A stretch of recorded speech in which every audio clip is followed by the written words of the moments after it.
À l'origine, si Harrison Ford était présent lors du casting du tout premier Star Wars, ce n'était pas pour passer un essai, mais pour donner la réplique aux autres acteurs. Sa conviction et son émotion pendant les répétitions ont fait le reste. George Lucas refuse à l'origine de donner le rôle d'Indiana Jones à Harrison Ford. Il ne veut pas que l'acteur devienne indissociable de ses films et pense à Tom Selleck. Mais quand celui-ci refuse, Spielberg insiste et Ford devient l'aventurier iconique.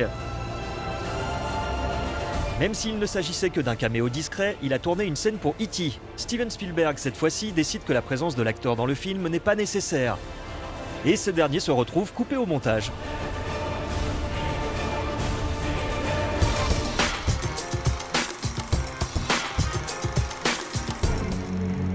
On commence ce chapitre dédié à Tom Clancy par Sabrina, une comédie romantique. Oui, c'est étonnant, mais on trouve pourtant un livre de l'auteur dans le film. Bien sûr, pas n'importe lequel, Danger immédiat, le film précédent d'Harrison Ford.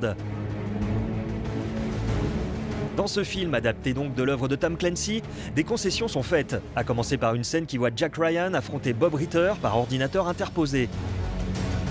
Dans le livre, le héros s'attaquait directement au coffre-fort de celui-ci.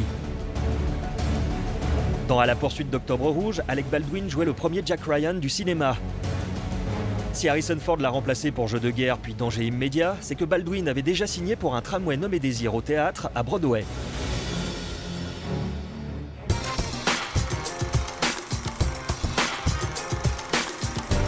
Si Harrison Ford a commencé par prendre des cours de comédie, il s'est vite tourné vers la menuiserie.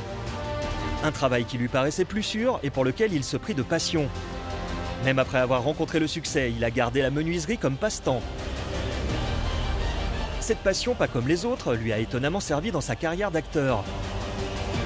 Il a aidé à plusieurs reprises l'équipe de décorateurs de Mosquito Coast. Et dans Witness, on le voit à l'œuvre. Il participe à la construction de la grange. Ceci n'est pas une mise en scène, Harrison Ford est bel et bien pilote.